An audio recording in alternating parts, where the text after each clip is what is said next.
السلام علیکم ورحمۃ اللہ وبرکاتہ۔ تمام دوستوں بھائیوں سے ایک گزارش ہے، اپیل کر رہے ہیں کہ چینل کو سبسکرائب کریں، ویڈیو کو لائک کریں، شیئر کریں، اس کو دیکھیں اور دین کو سمجھنے کی کوشش کریں۔ اگر آپ ویڈیو کو دیکھیں گے، چینل کو سبسکرائب کریں گے تو کم از کم 4 گھنٹے پورے ہوں، 1000 سبسکرائبر ہوں، پھر چینل کی انکم شروع ہوتی ہے۔ آپ اس انکم سے جو آپ ہماری مدد کریں گے، اس سے ہم اپنا مسجد کے بجلی کا بل دیں گے، قاری صاحب کی تنخواہ دیں گے، اور جو قاری دوسرے آتے ہیں جمعے کو پڑھانے کے لیے، جمعہ بیان دینے آتے ہیں، ان کی کوئی خدمت کریں گے۔ مسجد کے ہال پہ جاتے ہیں، آپ کے گھر کے بل ہیں، گیس کا بل ہے، بچوں کی فیس ہے، آپ یہ سب ادا کرتے ہیں، تھوڑی ذمہ داری مسجد کے بل ہیں، مسجد کے بھی اخراجات ہیں، بل ہیں، پانی ہیں، اس کی کچھ چیزیں خراب ہو جاتی ہیں، صحیح ہوتی ہیں، پنکھے ہیں، بہت سی چیزیں خراب رہتی ہیں، صحیح کرانی پڑتی ہیں، اب بھی دروازے لگوانے ہیں، کھڑکی لگوانی ہے، اب اوپر کمرے کی چھت ڈالنی ہے۔ اب اس میں لوگ پیسے دینے کے لیے تیار ہیں، ہمیں پورا 1 سال ہو گیا ہے اپیل کرتے ہیں، بہت سے دوستوں کے پاس گئے ہیں، بہت سارے دکانداروں کے پاس گئے ہیں، کوئی بھی ہمیں چندہ دینے کا اس کو دینے کا روادار نہیں، بہت تھوڑے پیسے دیتے ہیں جو دیتے ہیں، اس سے مسجد کے اخراجات پورے نہیں ہو رہے۔ آپ تمام دوستوں سے اپیل کی جا رہی ہے کہ چلیں پیسے نہ دیں، تھوڑا سا وقت دے دیں ہمیں کہ ہماری ویڈیو کو پورا دیکھیں، ویڈیو کو شیئر کریں، اس کو لائک کریں، اس میں کمنٹس کریں، اور چینل کو سبسکرائب کریں، اور اپنے دوسرے دوستوں سے، احبابوں سے کر کے دوسرے فونوں سے بھی اس کو سبسکرائب کریں، وہاں سے بھی دیکھیں۔ اس سے یہ ہوگا کہ ہماری چینل کی انکم شروع ہوگی، جس سے ہم مسجد کے اخراجات پورے کر لیں گے۔ آپ تمام دوستوں کا بہت زیادہ تعاون رہے گا، اور آپ سے پرزور اپیل کی جاتی ہے مسجد کے لیے آپ تعاون فرمائیں۔ بہت شکریہ، اس کو اپنا گھر سمجھیں۔ اللہ حافظ، دعاؤں میں یاد رکھیے گا۔ لا إله إلا الله وحده لا شريك له وأشهد أن محمدا عبده ورسوله رب اشرح لي صدري ويسر لي أمري واحلل عقدة من لساني يفقه قولي رب زدني علما رب زدني فهما رب زدني عملا اللهم صل على محمد وعلى آل محمد كما صليت على إبراهيم وعلى آل إبراهيم إنك حميد مجيد اللهم بارك على محمد وعلى آل محمد كما باركت على إبراهيم وعلى آل إبراهيم إنك حميد مجيد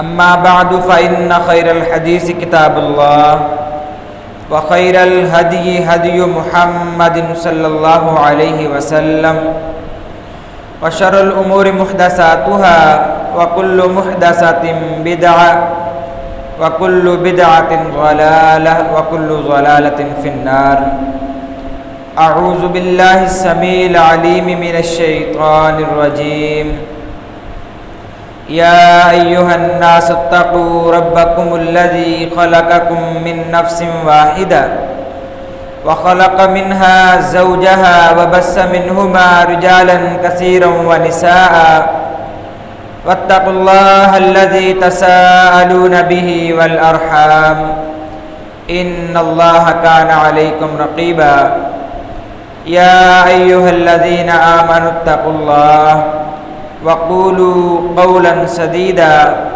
يصلح لكم أعمالكم ويغفر لكم ذنوبكم ومن يطع الله ورسوله فقد فاز فوزا عظيما بسم الله الرحمن الرحيم يريدون ليطفئوا نور الله بأفواههم والله متم نوره ولو كره الكافرون وقال تعالى إنا نحن نزلنا الذكر وإنا له لحافظون وقال النبي صلى الله عليه وسلم إن الله يرفع بهذا الكتاب أقواما ويضع به آخرين۔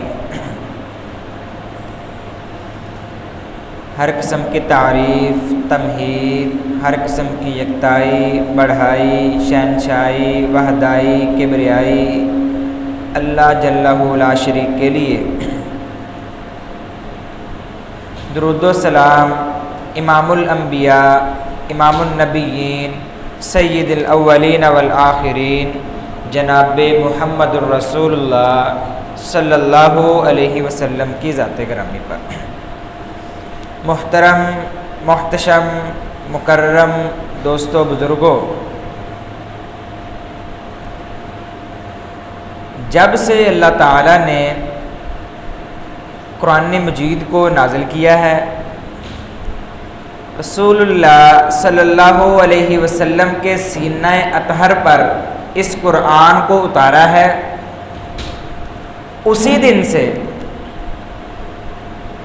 اہل مغرب، یہ یورپین، یہودی، عیسائی، مشرک اور کافر اس کو ختم کرنے کی کوششوں میں مصروف ہو گئے۔ اس قرآن کا نام و نشان اس دنیا سے ختم کرنے کے لیے اپنی ساری کی ساری طاقتوں کا استعمال کرنا شروع کر دیا۔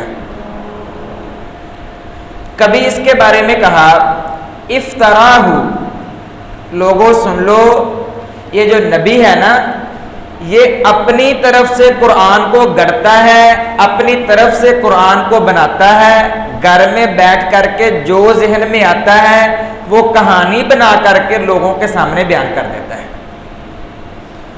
کبھی کہا اضغاث احلام، لوگوں یہ جو نبی ہے نا یہ جو آپ کو کلام سناتا ہے اس کو رات کو خواب آتے ہیں، یہ جو کوئی بھی خواب آتا ہے جس طرح کی کہانی اس کے ذہن میں آتی ہے یہ لوگوں کے سامنے بیان کر دیتا ہے۔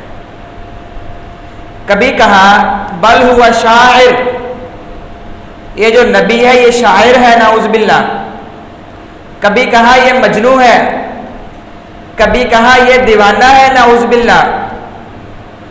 جب ان سارے کے سارے جو الزامات ہیں اعتراضات کرنے کے باوجود کوئی ان کی بات نہ بن سکی تو انہوں نے کہا وقال الذین کفروا لا تسمعوا لهذا القرآن، لوگوں اس قرآن کو نہ سنا کرو، اس کلام کو نہ سنا کرو۔ کیا ہوگا اگر سنو گے؟ اگر آپ اس کو سنو گے تو آپ گمراہ ہو جاؤ گے۔ لیکن اگر ہم دوسرا پہلو دیکھیں تو یہ جو کافر کہتے تھے نا کہ اس قرآن کو نہ سنا کرو آپ گمراہ ہو جاؤ گے، یہی کافر ایک دوسرے سے چھپ کر کے نبی صلی اللہ علیہ وسلم کا قرآن سنا کرتے تھے۔ جب یہاں تک بھی بات نہ بنی تو جیسے کہتے ہیں کسی کے ساتھ جھگڑا ہو جائے، اس کے دلائل ختم ہو جائے تو آگے سے وہ بدتمیزی کرنا شروع کر دیتا ہے، اپنی اوقات دکھانا شروع کر دیتا ہے۔ جب دلائل ختم ہو جائے تو گالیاں دینا شروع کر دیتا ہے، جھگڑا کرنا شروع کر دیتا ہے۔ یہی کام ان کافروں نے کیا، ان مشرکوں نے کیا، ان اہل مغرب نے کیا۔ جب ان کی بات نہ بن سکی تو انہوں نے یہ کوشش شروع کر دی کہ قرآن کے الفاظ کو بدلا جائے، اس کے الفاظ کو چینج کیا جائے۔ جب یہاں تک بھی بات نہ بنی تو اس کے مقابلے میں قرآن گڑھنا شروع کر دیا، بنانا شروع کر دیا۔ جس طرح کہ ایک صورت بنائی انہوں نے الفیل ملفیل وما ادراک ملفیل، سارے لوگوں کے سامنے کہا گیا کہ ہم نے قرآن بنا لیا ہے جو محمد قرآن بناتا ہے صلی اللہ علیہ وسلم۔ تو سارا مجمع اکٹھا ہو گیا کہ کون سا قرآن انہوں نے بنا لیا اس کے مقابلے میں۔ تو جب اس نے قرآن سنانا شروع کیا اس کے مقابلے میں جو بنایا تھا تو اس نے بنایا تھا الفیل ملفیل، الم تری کیف فعل ربک باصحاب الفیل، اس کے مقابلے میں اس نے بنایا الفیل ملفیل وما ادراک ملفیل، الفیل ہاتھی ہے، وما ادراک ملفیل، آپ کیا جانو ہاتھی کے بارے میں۔ آگے کہا اس کے ایسے اس کا جسم ہوتا ہے، ایسے یہ ہوتا ہے وہ ہوتا ہے۔ سارا مجمع ہنس پڑا، یہ کیا کہہ رہا ہے، یہ کس طرح کا قرآن بنا کے آ گیا ہے۔ جس کے مقابلے میں قرآن بنایا ہے وہ آپ ذرا سورت پڑھ کے دیکھیں، الم تری کیف فعل ربک باصحاب الفیل۔ لوگوں آپ نے کیا تصور کیا ہے ان ہاتھی والوں کے بارے میں جنہوں نے نقصان پہنچانے کی کوشش کی تھی، اس کے مقابلے میں قرآن بنانا شروع کر دیا۔ جب یہاں تک بھی بات نہ بنی تو ان بدبختوں نے، ان ظالموں نے قرآن کی گستاخی کرنا شروع کر دی، قرآن کی بے حرمتی کرنا شروع کر دی۔ وہ کیسے؟ کبھی اس کو نظر آتش کیا، کبھی سب کے سامنے اس کو جلایا جا رہا ہے، نعوذ باللہ، کبھی اس کو گٹر میں پھینکا جا رہا ہے، کبھی اپنے فلیش میں استعمال کیا جا رہا ہے، کبھی سارے لوگوں کے سامنے اس کو پھاڑا جا رہا ہے، کبھی جیل میں لوگوں کے سامنے، مسلمانوں کے سامنے ان کو اذیت دینے کے لیے فوجی قرآن کے اوپر چڑھ رہے ہیں، نعوذ باللہ کتوں کو اس کے اوپر چلا رہے ہیں، صرف سزا دینے کے لیے، مسلمانوں کو تکلیف دینے کے لیے۔ جب یہاں تک بھی بات نہ بنی تو انہوں نے پھر قرآن کی گستاخی اور بے حرمتی کرنا شروع کر دی۔ لیکن ان اہل مغرب کو، ان کافروں اور مشرکوں کو کون بتائے کہ یہ جس کے بارے میں یہ جو سازشیں کر رہے ہیں نا، اس قرآن کی ذمہ داری اس رب نے لی ہے جس رب کی پوری کائنات پر بادشاہت ہے، ایک پتا بھی اس کی اجازت کے بغیر حرکت نہیں کرتا۔ اللہ تعالیٰ فرماتے ہیں لوگوں، یہ جو کافر ہیں نا، یریدون لیطفئوا نور اللہ بافواہہم، ان کا ارادہ یہ ہے، چاہتے یہ ہیں کہ جو اللہ کا جو نور ہے نا، اس کو اپنی پھونکوں سے بجھا دیں، اپنی پھونکیں، اپنی منہوں کی، افواہہم، اپنی منہوں کی پھونکوں سے اس قرآن کو، اس نور کو ختم کر دیں۔ لیکن سن لو، ان کافروں کو بتا دو، ان سویڈن کے جو مشرک ہیں، کافر ہیں، یہ جو قرآن کے بارے میں غلط سوچتے ہیں، ان کو بتا دو میرے رب نے اس کی ذمہ داری لی ہے۔ فرمایا انا نحن نزلنا الذکر وانا لہ لحافظون۔ اے کافروں، اے مشرکوں، پوری کائنات کی آپ طاقتوں کو اکٹھا کر لو، پورے مشرکوں کو آپ اکٹھا کر لو، اپنی ساری کی ساری مشینری اور آپ سب کی سب ٹیکنالوجی کو اکٹھا کر کے میرے قرآن کے مقابلے میں لے کر کے آ جاؤ۔ انا نحن نزلنا الذکر وانا لہ لحافظون۔ آپ کی نسلیں ختم ہو جائیں گی، آپ کی ہر چیز ختم ہو جائے گی، لیکن میرے رب کے قرآن میں ایک سورت تو کیا، ایک لفظ تو کیا، آپ ایک زبر، زیر اور حرف کو بھی بینگا نہیں کر سکتے۔ یہ میرے رب کا قرآن ہے۔ اس کے مقابلے میں اگر آپ اس کو مٹانے کی کوشش کرو گے، اللہ تمہاری نسلوں کو مٹا دے گا۔ اس کو ختم کرنے کی کوشش کرو گے، اللہ تمہارا سب کچھ ختم کر دے گا، لیکن قرآن کی آپ عزت کو ختم نہیں کر سکتے، قرآن کی آپ ایک حرف کو مٹا نہیں سکتے۔ رسول اللہ صلی اللہ علیہ وسلم نے فرمایا ان اللہ یرفع بہذا الکتاب اقواما ویضع بہ آخرین۔ لوگوں سن لو، ان اللہ یرفع بہذا الکتاب، اللہ تعالیٰ اس قرآن کی وجہ سے لوگوں کو عزتیں عطا کرتا ہے، قوموں کو عزتیں عطا کرتا ہے، ان کو رفعت بخشتا ہے، ان کا وقار بلند کرتا ہے، ان کو بلند اقبال اور بلند جمال بنا دیتا ہے۔ جو قومیں اس قرآن کی عزت کرتی ہیں، اس قرآن کو سینے سے لگاتی ہیں، اس قرآن کے مطابق اپنی زندگیوں کو ڈال لیتی ہیں، اس قرآن کے مطابق عمل کرتی ہیں، اپنی زندگیاں اس قرآن کے مطابق چلاتی ہیں، اللہ تعالیٰ فرماتے ہیں، اللہ کے رسول فرماتے ہیں ان اللہ یرفع بہذا الکتاب، اللہ تعالیٰ اس طرح کی قوموں کو ساری دنیا کے سامنے عزتوں سے نوازتا ہے۔ آج ہم دیکھیں ان اللہ یرفع بہذا الکتاب، ہم قرآن کو پڑھنے والے بھی ہیں، ہمارے پاس قرآن بھی ہے، ہم اس کو سمجھتے بھی ہیں، ہم اس کو سیکھتے بھی ہیں، ہم اس کی عزت بھی کرتے ہیں۔ اگر اس قرآن کی طرف کوئی للچائی نظروں سے دیکھ لے، ہم اس کے مقابلے میں اپنے بیان بازی کرتے ہیں، مذمت کے بیان درج کرواتے ہیں، سب کچھ ہوتا ہے، لیکن ایک بندہ کھڑا ہوتا ہے 1.5 کروڑ مسلمانوں کے مقابلے میں، ایک بندہ کھڑا ہو کر کے سارے کے سارے لوگوں کے سامنے اس قرآن کو پھاڑ دیتا ہے، اس کی گستاخی کرتا ہے، اس کی بے حرمتی کرتا ہے، کوئی بندہ اس کو پوچھنے والا نہیں ہے۔ ان اللہ یرفع بہذا الکتاب، اللہ نے تو ہمیں اس قرآن کی وجہ سے عزت دینی تھی، اس قرآن کی وجہ سے ہمیں بلند کرنا تھا، لیکن ایک بندہ کھڑا ہو کر کے 1.5 کروڑ مسلمانوں کے دلوں کو دکھاتا ہے، دل آزاری کرتا ہے، یہ کس طرح کی عزت ہے؟ صحیح معنوں میں اگر ہم سمجھیں تو ہم نے قرآن کو چھوڑا ہے۔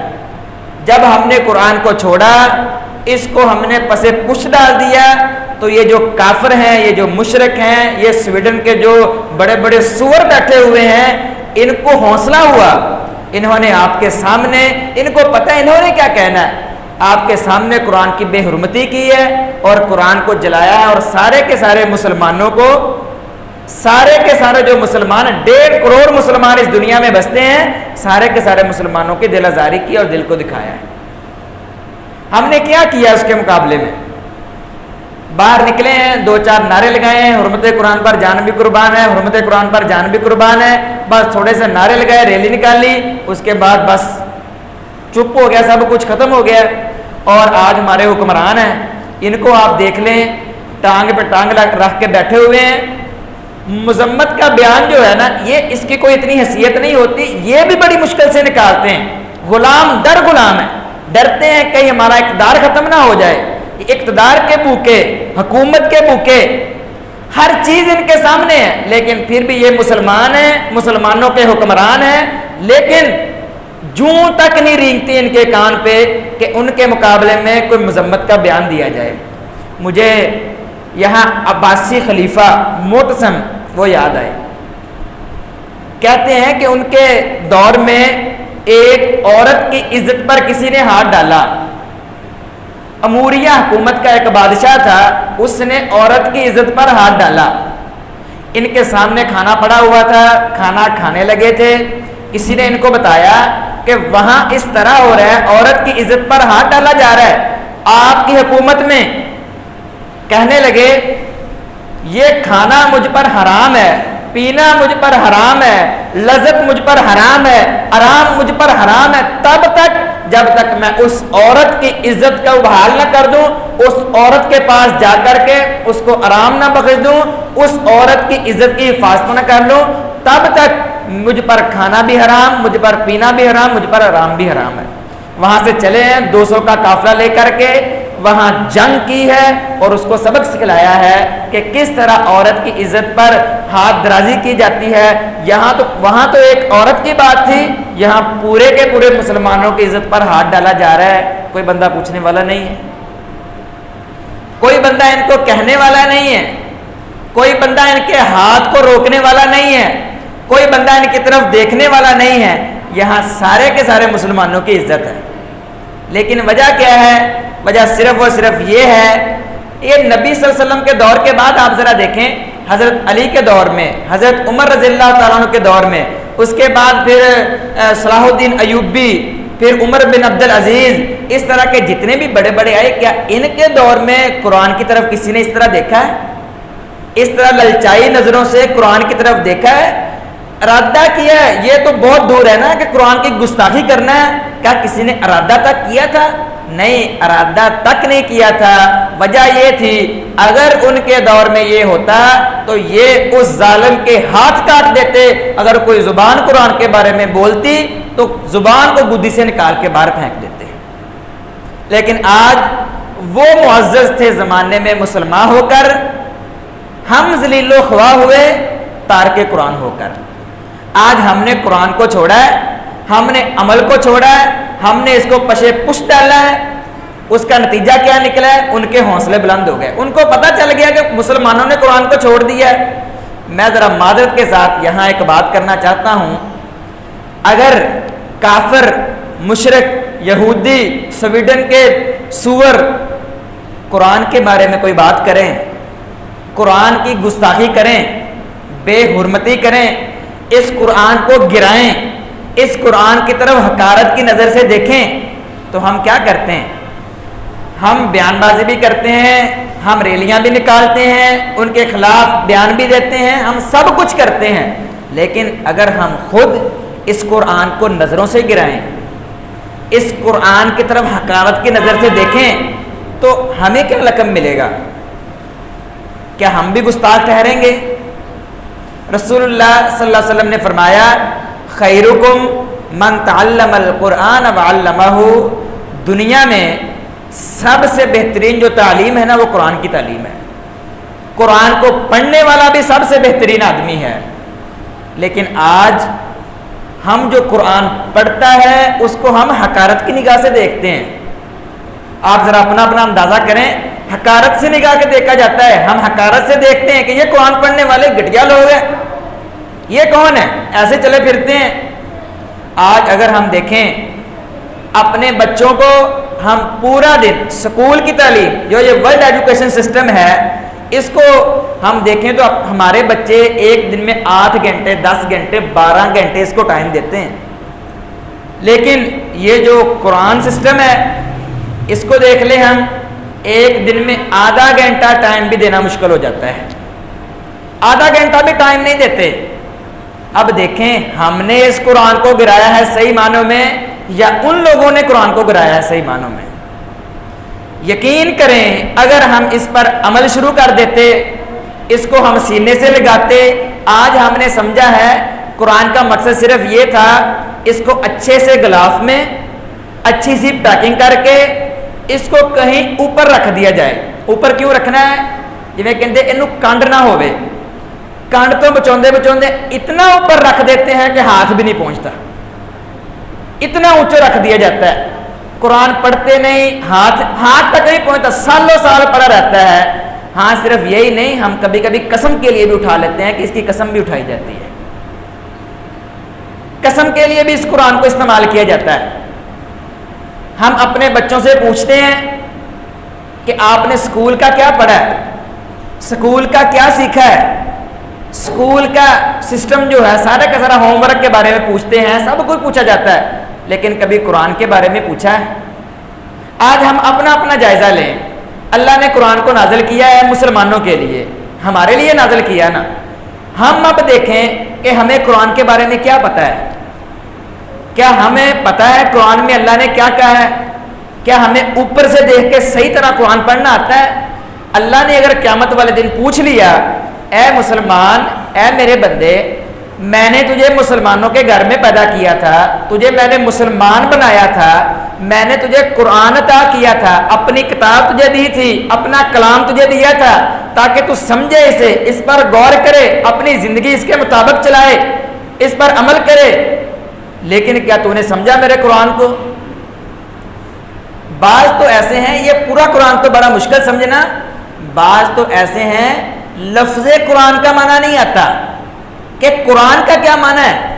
اگر کوئی غیر مسلم ہمارے پاس آئے اور ہمیں کہے یار آپ کا مذہب کیا ہے، آپ کا دین کیا ہے، آپ کیا سمجھتے ہیں، کیا کرتے ہیں، ہمیں کوئی انٹروڈکشن کروائیں اپنے دین کے بارے میں، اپنے اسلام کے بارے میں، اپنے قرآن کے بارے میں، تو ہم نے کیا کہنا ہے، کیا بتانا ہے اسے؟ ہمیں تو کچھ خود نہیں پتا کہ قرآن کہتے کیا ہیں، اللہ نے قرآن میں کہا کیا ہے، ہمیں کیا کہا گیا ہے قرآن کے بارے میں، ہم نے سمجھنا کیا ہے اس قرآن سے، ہم نے سیکھنا کیا ہے اس قرآن سے، بالکل ہمیں اس کے بارے میں نہیں پتا۔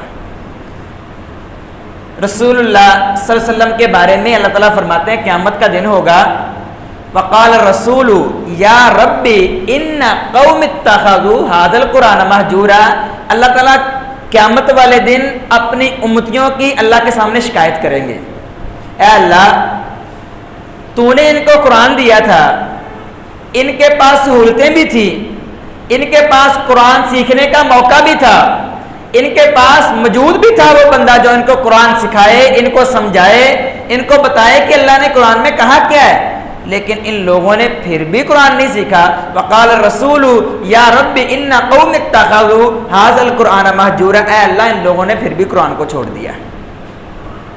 ان اللہ یرفع بھذا الکتاب اقواما ویضع بہ آخرین، اللہ تعالیٰ فرماتے ہیں جو بندہ، جو لوگ، جو قوم اس قرآن کے مطابق اپنی زندگیوں کو ڈال لیتی ہے، اس قرآن کے مطابق عمل کرتی ہے، اس قرآن کو سمجھنے کی کوشش کرتی ہے اور یہ کہتی ہے کہ اللہ نے کیا کہا اس قرآن میں، سمجھتی ہے کہ اللہ نے ہمیں حکم کیا دیا ہے، اگر یہ کرنا شروع کر دیتی ہے تو پوری دنیا کے سامنے اللہ ان کو عزتوں سے نواز دیتا ہے۔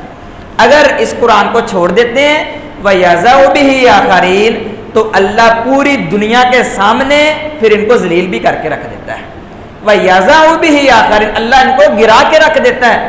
اس سے کیا بڑی گرنا کیا ہوگا، اس سے بڑی ضلالت کیا ہوگی کہ ایک مشرک اور کافر اٹھتا ہے، قرآن کو پھاڑتا ہے، صرف پھاڑتا نہیں ہے بلکہ مسجد کے سامنے آتا ہے، مسجد کے سامنے آ کر کے میڈیا کو بلا کر کے سارے لوگوں کو کھڑا کر کے سارے لوگ موبائل نکالتے ہیں اس کی ویڈیو بنائی جاتی ہے اور سب کے سامنے وہ قرآن کو پھاڑتا ہے، اس کی بے حرمتی کرتا ہے، اس کی گستاخی کرتا ہے اور سارے کے سارے لوگوں کو بتاتا ہے پوری میڈیا کے سامنے کہ میں نے یہ کام کیا ہے، اور اسے اسپیشلی سیکورٹی بھی فراہم کی جاتی ہے کہ اس کو کوئی بندہ نقصان نہ پہنچا دے۔ سیکورٹی فراہم کی گئی، میڈیا آئی، میڈیا نے اس کی جو تصویر ہے وہ بنائی، سب کچھ کیا اور پوری دنیا کے سامنے اسے بتایا گیا پورے مسلمانوں کو کہ یہ دیکھ لو آپ کی عزت کتنی ہے۔ سارے کے سارے لوگوں کے سامنے قرآن کو جلایا جا رہا ہے، قرآن کو نظر آتش کیا جا رہا ہے، قرآن کو پھاڑا جا رہا ہے، قرآن کی گستاخی کی جا رہی ہے اور بے حرمتی کی جا رہی ہے۔ اور اس کا مقصد کیا ہے؟ ویڈیو بنانے کا اور یہ سب کچھ کرنے کا مقصد کیا ہے؟ یہ مسلمانوں کو چیلنج کیا جا رہا ہے، ہم چھپ کر یہ کام نہیں کرتے بلکہ آپ کے سامنے یہ کام کرتے ہیں، آپ سے جو ہوتا ہے وہ ہمارا کر لیں۔ وَيَزَعُ بِهِ آخَرِينَ، اگر قرآن کو پکڑا، سینے سے لگایا، اس کے مطابق عمل کیا، اپنی زندگیوں کو ڈالا، دو باتیں ہیں۔ اگر یہ کیا تو اللہ عزتیں بلند کر دے گا، لوگوں کے سامنے، دنیا کے سامنے عزتیں دے گا۔ اگر آپ نے اس کو پشت ڈال دیا، اس کو ٹائم نہ دیا، اپنی مصروف ترین زندگی میں باقی سارے کام ہوتے ہیں لیکن قرآن کے لیے ہمارے پاس ٹائم نہیں ہے، اگر یہ کیا وَيَزَعُ بِهِ آخَرِينَ، اللہ پھر پوری دنیا کے سامنے جو عزتیں دینی تھی اللہ اسی طرح پوری دنیا کے سامنے ذلیل بھی کرے گا۔ وَمَنْ أَعْرَضَ عَنْ ذِكْرِي فَإِنَّ لَهُ مَعِيشَةً ضَنْكًا، اللہ تعالیٰ فرماتے ہیں قیامت کا دن ہوگا جن لوگوں نے میرے قرآن سے اعراض کیا، میرے قرآن کو نہ پڑھا، نہ سمجھا، اس کے مطابق زندگی نہ گزاری، تو کیا ہوگا؟ اللہ تعالیٰ فرماتے ہیں دنیا میں پہلا نقصان یہ ہوگا کہ اللہ ان کی معیشت کو تنگ کر دے گا، ان پر مختلف قسم کے عذاب آئیں گے، ان کے گھروں سے برکتوں کو ختم کر دیا جائے گا، ان کے گھروں سے سکون کو ختم کر دیا جائے گا، ان کے دلوں سے ایک سکون جو ہوتا ہے وہ چھین لیا جائے گا۔ پہلا عذاب دنیا میں یہ ہوگا من اعرض عن ذکری فإن له معیشة ضنکا ونحشره یوم القیامت اعمی، یہ تو دنیا کا عذاب تھا نا، قیامت والے دن ونحشره یوم القیامت اعمی، اللہ تعالیٰ فرماتے ہیں اس کو میں اندھا کر کے اٹھاؤں گا۔ وہ بندہ کہے گا وَنَحْشُرُ يَوْمَ الْقِيَامَةِ أَعْمَى، اے اللہ قَالَ رَبِّ لِمَا حَشَرْتَنِي أَعْمَى وَقَدْ كُنْتُ بَصِيرًا، اے اللہ دنیا میں تو میں دیکھنے والا تھا، میری آنکھیں تھیں، میں پورے جہان کو دیکھتا تھا، سب کچھ میں کرتا ہے، لیکن آج مجھے اندھا کر کے کیوں اٹھایا جا رہا ہے؟ اللہ تعالیٰ فرمائیں گے دنیا میں رہ کر کے تو عارضی طور پر، ظاہری طور پر قرآن سے اندھا بنتا رہا، تو نے قرآن کو نہیں دیکھا، نہیں پڑھا، نہیں سمجھا، یعنی کہ تو قرآن سے اندھا بنا رہا، آج قیامت والے دن اللہ نے اس کی سزا دیتے ہوئے تجھے اندھا کر کے اٹھایا ہے۔ قال رب لما حشرتنی اعمی وقد كنت بصیرا، آج صرف ضرورت اس بات کی ہے، اگر ہم چاہتے ہیں کہ یہ صرف بیان بازی کر کے، یہ باہر نکل کر کے حرمت قرآن پر جان بھی قربان ہے، حرمت قرآن پر جان بھی قربان، اس طرح کے نعرے لگا کے جان تو قربان کرتے ہیں لیکن ایک دن میں 15-20 منٹ آدھا گھنٹہ قربان نہیں کرتے، آدھا گھنٹہ ٹائم نہیں دیتے اس قرآن کو۔ ہم دیکھیں، آج ہم سمجھیں، ہم سوچیں، ہم اپنا جائزہ لیں، کتنے دن ہو گئے قرآن کو کھولا، کتنے دن ہو گئے قرآن کو سمجھا، ایک لفظ کتنے دن ہو گئے ہم نے پڑھا قرآن کے بارے میں۔ اللہ تعالیٰ فرماتے ہیں شروع سے ہم پڑھنا شروع کر دیں، الحمدللہ رب العالمین الرحمن الرحیم مالک یوم الدین، کیا کہہ رہا ہے اللہ تعالیٰ؟ ایسے پڑھتے جائیں گے کیا فائدہ ہے؟ انگلش کی کتاب ہم سامنے رکھ لیں نا تو ہمیں سمجھ نہ آئے تو ہم کوئی اچھا استاد ڈھونڈتے ہیں، ہم سرچ کرتے ہیں، ہم ڈکشنری دیکھتے ہیں، ہم کسی کو دیکھتے ہیں، کوئی ٹویٹر ڈھونڈتے ہیں، کسی کو دیکھتے ہیں کہ یار ہمیں کوئی پڑھا دے، ہمیں کوئی سمجھا دے۔ اس طرح انگلش پڑھنے کا فائدہ ہی کوئی نہیں، ایسے بندہ پڑھتا جائے پڑھتے، کیا فائدہ ہے اس کا؟ ایسے ہی آپ قرآن دیکھ لیں، الحمدللہ رب العالمین الرحمن الرحیم مالک یوم الدین، کیا فائدہ اس طرح پڑھنے کا؟ ہاں تھوڑی بہت جو نیکی ملنی وہ تو مل جائے گی، لیکن اس طرح پڑھنے کا کوئی فائدہ نہیں جب ہمیں پتہ ہی نہیں اللہ نے ہمیں کہا کیا ہے۔ ہم مسلمان ہیں۔ ایک جگہ میں تراویح کے لیے ٹیسٹ دینے کے لیے گیا، کافی عرصہ پہلے کی بات ہے، میں ٹیسٹ دینے کے لیے گیا تو ایک محترم مسجد کے صدر تھے، وہ میرے سامنے آ کے بیٹھے، تو مجھے کہتے ہیں آپ نے تراویح پڑھانی ہے، میں نے کہا جی ہاں میں نے تراویح پڑھانی ہے، تو کہتے ہیں مجھے ٹیسٹ دینا پڑے گا قرآن کا۔ میں نے کہا ٹھیک ہے، قرآن کا ٹیسٹ لینے گئے، انہیں قرآن نہیں پڑھنا آتا تھا، بالکل قرآن نہیں پڑھنا آ رہا تھا۔ تو میں نے کہا آپ کو قرآن پڑھنا نہیں آتا، آپ مسجد کے صدر ہیں ماشاءاللہ، تو مطلب اس طرح بات چلی۔ تو میں نے کہا ٹھیک ہے آپ کو نہیں پڑھنا آتا کچھ بھی نہیں، آپ مجھے قرآن کا معنی بتائیں۔ آپ یقین جانیں قرآن کا معنی نہیں آتا تھا کہ قرآن کسے کہتے ہیں۔ اچھا میں نے کہا چلو اس کو بھی چھوڑیں، آپ کو کلمہ آتا ہے؟ کہتے جی ہاں۔ میں نے کہا کلمے کا معنی بتائیں کہ لا الہ الا اللہ محمد الرسول اللہ، اس کلمے کا کیا معنی ہے؟ آپ یقین جانیں اسے کلمے کا معنی نہیں آتا تھا۔ ہم میں سے کئی اس طرح ہیں جن کو کلمے کا معنی نہیں آتا، قرآن کا معنی نہیں آتا، سورہ فاتحہ کا معنی نہیں آتا، ہم نماز پڑھتے ہیں نماز کا معنی نہیں آتا۔ اس طرح یہ سسٹم چلتا ہے۔ ہمیں چاہیے اگر ہم چاہتے ہیں کہ مسلمانوں کی عزت بحال ہو، کافروں کو یہ جرت نہ ہو، تو ہمیں صرف ایک ہی ہمیں چیز نظر آتی ہے کہ ہم اس پر عمل کرنا شروع کر دیں، اس کو سمجھنا شروع کر دیں۔ ہم مسلمان ہیں، یہ قرآن کا حق ہے کہ ہم اس کو ایک دن میں زیادہ نہیں 10 سے 15 منٹ ضرور دیں، اس کو سمجھیں، اس کو سیکھیں، اس کو پڑھیں۔ اللہ نے ہمیں کہا کیا ہے؟ ہم مسلمان ہیں، کم از کم اتنا تو ہمارا بنتا ہے نا کہ ہم اس کو پڑھیں، ہم اس کو سمجھیں، ہم اس کو سیکھیں۔ تو اللہ سے دعا ہے کہ اللہ تعالی ہمیں قرآن کو پڑھنے کی، سیکھنے کی، سمجھنے کی اور اس کے مطابق زندگی گزارنے کی توفیق عطا فرمائے۔ وآخر دعوانا الحمدللہ رب العالمین۔